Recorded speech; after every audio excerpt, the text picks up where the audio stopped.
87% ng mga Pilipino ang nakararanas ng mental health issue dulot ng kanilang working environment. Batay sa pag-aaral ng isang insurance provider, mas mataas ito ng 11% kumpara sa global average.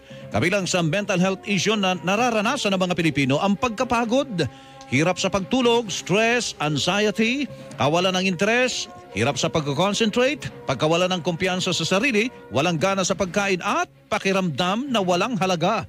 Payo ng psychologist na si Dr. Ana Tuazon, kapag ang pinagmula ng stress ay ang mga deadline at patong-patong na mga trabaho, mainam na hanapan ito ng magandang kahulugan.